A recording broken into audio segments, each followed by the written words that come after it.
Hello and welcome. You're watching NDTV 24/7. I'm Osama Shah. Here's a fact. India is furious, and it is all to do with cricket. It is all to do with the possibility of India and Pakistan facing each other in the upcoming Asia Cup. The mere thought of facing Pakistan in the Asia Cup has ignited a storm. For all of us, you and I, cricket isn't just sport. It's like a battle. It's like a war in jerseys. And you don't play friendly with a country that fuels terror. Remember, this is the same Pakistan we hit in Operation Sindoor, the same Pakistan that mocked us and mocked our soldiers, paraded Shahid Afridi in fake victory, and it also profits of Indian viewership while breeding violence. Asaduddin Owaisi, the member of the parliament, he spoke in the parliament and he in fact nailed it. If blood and water can't flow together, why should cricket? Many say, let them have the walkover. Let the world see that India will not legitimize a terror state. The humiliation is going to be enough as a message. But this isn't about sports. It's about standing for something. And the BCCI has that power. The question is, does it have the spine? This isn't politics. It is terror. And playing on is, in a way, surrender. Now, having said that, there are many reasons as to why many experts are saying that India can't just go and say no. Some argue that adhering to the Olympic Charter's principles might be beneficial for India's bid to host the 2036 Olympics. However, this shouldn't directly impact the Asia Cup decision since it is not an Olympic event. But what are these reasons that we are talking about? Number one is ACC and full member obligations. Remember, India is one of the 5 members of the Asian Cricket Council, along with Pakistan, Sri Lanka, Bangladesh, and Afghanistan. Full members, they are contractually obligated to participate in ACC events unless they are formally withdrawing. The ACC explicitly defines the Men's Asia Cup tournament to include automatic participation by full member teams, which places a binding on India to be a part of it. Number 2 is the hosting rights and responsibilities.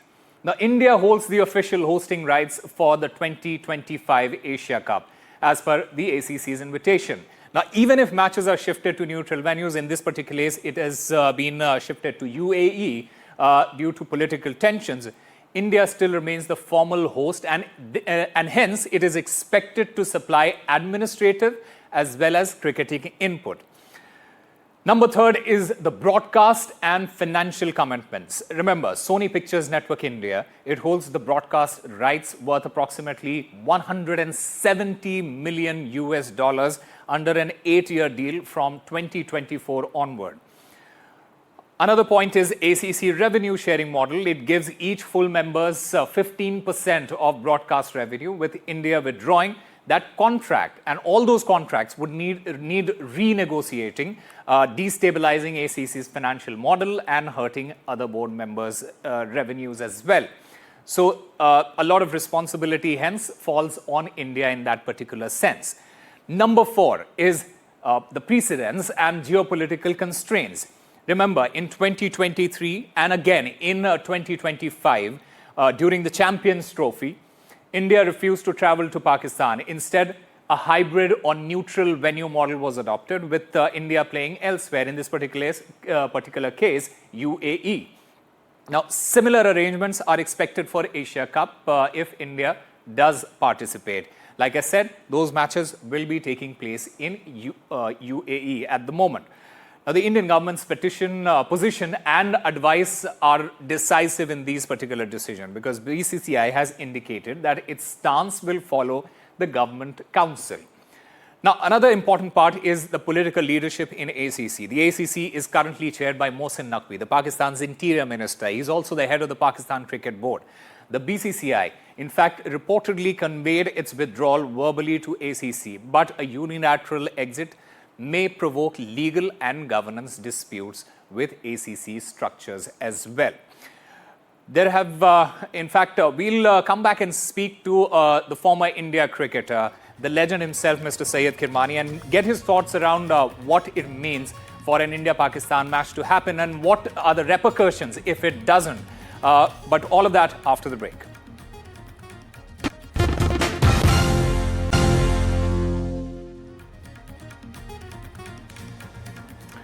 All right, welcome back. Joining me at this moment on the broadcast is a former India cricketer, a man who has already won a World Cup for us, the man who has played Pakistan multiple times in his playing career, Syed Kirmani. Thank you very much for speaking with NDTV, sir. There have been a lot of conversation around the upcoming Asia Cup and the matches between India and Pakistan. What is your opinion? You see, now it's very unfortunate that there's always been some controversy whenever India and Pakistan get involved to play with one another or against with, right? So now to be very straightforward about it, you see, without being controversial, I've never been controversial, nor will I attend to any controversy, right? Now, between India and Pakistan, there has been such wonderful camaraderie with the players on the field, off the field, along with Pakistan, right? There have been such wonderful relationship with the Pakistani players. Pleasantries are being exchanged. They are so cordial. They are so much filled with harmony, love, and affection with one another. You can see that on the television when India plays Pakistan or Pakistan plays India. You see, this is where it matters. It's the emotional people who are so much attached with the country. They don't want their countries to lose. You see, now they should understand. I'm addressing it to the lovers of this great game of cricket all over, particularly in Pakistan and in India and in UAE countries where a lot of Indian and Pakistani expats are around. My dear friend, this is a sport. You win some, you lose some. So why get emotionally involved and abuse the players for having lost the game or otherwise too, right? So this is my opinion. There's nothing to, the cricket lovers should take it in a very sporting manner. Like, of course, no team would like to lose any game. Every team would like to win. They play for a win. Sir, look, there is also a financial side to it as well. The broadcasting money, there is the merchandise sale, and all sorts of ways India also can make money. But the national sentiment, it is quite against the curve, especially after Pahalgam and Operation Sindoor. It's a huge debate about national sentiment versus money. How do you see it? You see, there should not be any financial aspect attached to it. You are playing a sport in the right spirit of the sport. One should be taken in for. No finances included. I will never go into any financial aspect of it, and not any conflict which goes in between the countries. No, this is a purely sport which has to be taken in a very sporting manner. I mean, this is my reading, and this is the way it should be, right? And not club it with the finances or the conflict which has taken place, unfortunately. You see, there have been some derogative expressions also by some players who are a little away from the team. You see, and obviously it goes to show that they are not that well educated. You know, passing some comments into the social media, etc., and etc., about various issues between the countries. That should not take place also. But you got to take it in a very positive manner. You got to, those are the exceptions in every team globally. You see, there are some characters who speak very bluntly, and that should not deter the spirits of the game and the gentlemanness on the field. All right, sir, India's position as far as any sort of ties is concerned, India has a very clear stand saying, look, until and unless terror stops, we will have no ties with Pakistan, and that includes cricket as well. Having said that, BCCI listens to the government. What should be the BCCI doing in this case? You see, now we have to go abide by the laws of the country. Right, BCCI and the government are interconnected with one another. You see, the BCCI and the ICC go along with the government's decision, right? With due respects to whatever the outcome between the two countries or any country for that matter. You see, this should be not clubbed along. side. So this should not be now. Now there are political personalities who are connected with the board, BCCI. So there got to be some mutual understanding between the government and the board for them to come to a good understanding, leaving behind the rest of the conflicts which has taken place. You see, now we got to look ahead and not look behind, and with a totally positive frame of mind. It should be total positivity, and there should be total sincerity in every effort. And this is my opinion. All right. Syed Kirmani, final question from you. What is, according to you, the future of India-Pakistan cricketing ties moving forward? Where do we go from here? As far as the teams are concerned, as far as the players are concerned, my dear friend, you see, there is so much of friendliness. There's so much of affection with one another. You see, this should not deter the spirits of the players and leave them in the lurch. You see, there got to be some good understanding. You see, it's the sport which combines the countries in building up bondage, harmony, love and affection. You see, and camaraderie. This is what is important. You see, you cannot be, I have not seen any animosity between the players. You see, the animosity should be left behind if it is so. Okay. Now we have to be very positive and look for peace and harmony globally, which is lacking actually, in fact. Right. There should be total understanding, mutual understanding is what is required, and not take on to the negativity of things. Be positive and look for peace and harmony between the players. From the players, it should take off. You see, the sportsmen are a great source of inspiration and motivation to the countries to bring in harmony, peace, and love. You see, and if you see the players, whether Australia, England, they also are professionals in their approach, and nothing goes wrong. So it's a great feeling of knowing one another, sharing pleasantries, my dear friend. All right, Syed Kirmani, thank you very much for speaking with NDTV and sharing your views on that. We'll slip into a very short break, but on the other side, we'll have Boria Majumdar joining us to answer some of the technical questions as well.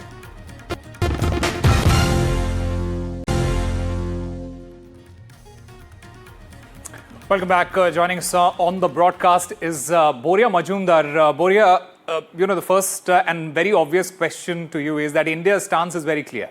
There is going to be no ties with Pakistan whatsoever, and that also includes cricket. But break it down for us. Why has India not said no to Asia Cup yet? And is this also to do with India's global sporting ambitions?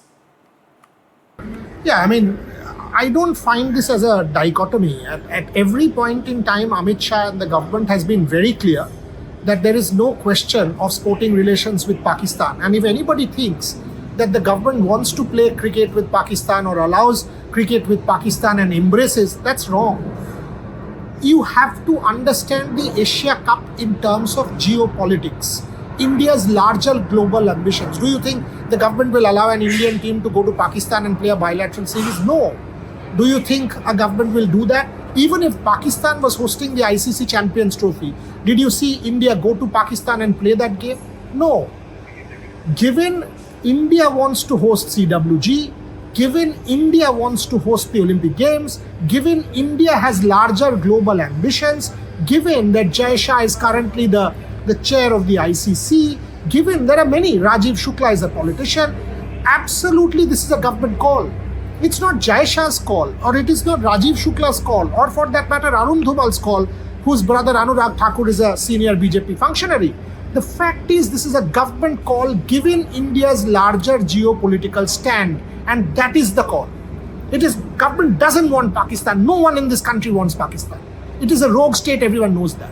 So please, when you attack, when you say things, you have to understand what is the larger vision. No one wants sport with Pakistan, but if you don't play the Asia Cup or the Hockey World Cup or the Junior World Cup, you are allowing Pakistan to make this into an international issue and try and come after India when India puts forward the Olympic bid. Do you want Pakistan to take advantage of that? Is the larger question. In fact, let's also talk about past precedents. We have 2008 Asia Cup where India played in Pakistan, India hosting Pakistan post that. Are we this time willing to go that far? 2008 when India traveled to Pakistan, etc., not happening. Firstly, India are hosts of this Asia Cup. Pakistan is not. Pakistan did host the Champions Trophy, and Pakistan for the longest time, you see, was trying to spin that narrative that India would travel to Lahore. In fact, they even put out videos on social media. Pakistan YouTubers went bonkers saying that India did not travel. India will not travel. India put its foot down, and that is why eventually Dubai was decided as the rest. So much so that the moment India made the final, despite Pakistan being the hosts of that tournament, the final went to Dubai. So India is not traveling to Pakistan under any circumstances and will not. So let us be very, very clear about it. Should India then follow somebody like Mohammad Azharuddin's or other former cricketers' suggestion to let the government and BCCI decide on Pakistan matches in whether or not to maintain the current boycott policy? I have not exactly seen what Mohammad Azharuddin has said, but this is not the BCCI's call. India-Pakistan cricket is not the BCCI's call, or for that matter, India-Pakistan sport is not the BCCI's call. By the way, let me say this. I think there should be a uniform policy for all sport. It's not as if you go play volleyball in Pakistan or gymnastics in Pakistan or table tennis and not cricket. When you say sport, it's everything. So if you are allowing Pakistan hockey players to come to India, it is also part of India's geopolitical vision that because we want to host games like the CWG or the Youth Olympic Games or the Commonwealth Games or the Olympic Games in 2036, we have to do certain things that are mandated by the International Charter. So it's not the BCCI's call at all. It is the government's call from start to finish, and only when the government allows one of these things to happen will the BCCI toe that line. So, Boria, going forward then, should the BCCI adopt the UAE's neutral venue precedent for Asia Cups in order to balance diplomacy and sports together? BCCI is not going to adopt anything. This neutral venue UAE thing, it is suiting India. It is suiting India, and that is why the BCCI here decided on the UAE. It could be Sri Lanka, it could be some other country, it could be Nepal, it could be Oman, it could be England, it could be South Africa. The fact is, India will not travel to Pakistan. India, because of its larger global ambitions, will have to do certain things which are part of that larger global politics. And it can be any of the countries that suit India. Can be Sri Lanka, can be Oman, can be Nepal, can be any country. Bangladesh now, because of political instability, India will not go. Otherwise, it could have been Bangladesh as well. So you have to understand it is not just UAE that will only host India-Pakistan matches. All right. Finally then, given Sunil Gavaskar's praise for Mr. Jay Shah's global cricket vision, should the BCCI then prioritize the commercial appeal of India-Pakistan matches in ICC events over political pressures in order to avoid them? Mr. Gavaskar, for that matter, I have always said this, that Jay being ICC chairman helps India. But it is not about commerce. If you think India-Pakistan should be driven by commerce and that is why the BCCI should allow India-Pakistan, absolute nonsense. Absolute nonsense. The BCCI doesn't need money to come into its coffers. It's got 5,600 crores accruing to the BCCI from the IPL alone. It's enough. No India-Pakistan will give you that kind of money that the IPL does. The BCCI has enough and more money. This is not about commerce. So anyone who says India-Pakistan is, BCCI wants to earn money and that's why they are doing it, no. BCCI doesn't want to earn money. This is not part of that politics. The larger politics is India's global play. Why did Prime Minister Modi come to the UK? Trade pacts. Why did Prime Minister Modi put that whole global vision? That's the story. India wants to host the Olympic Games. Pakistan should not be allowed to fracture that narrative. That's the point. It is not commerce. All right. All I can say is that that entire conversation has just begun, and we'll have to wait and watch how things unfold from here. Boria Majumdar, thank you very much for speaking to us. Time for a very short break. More news and updates on the other side.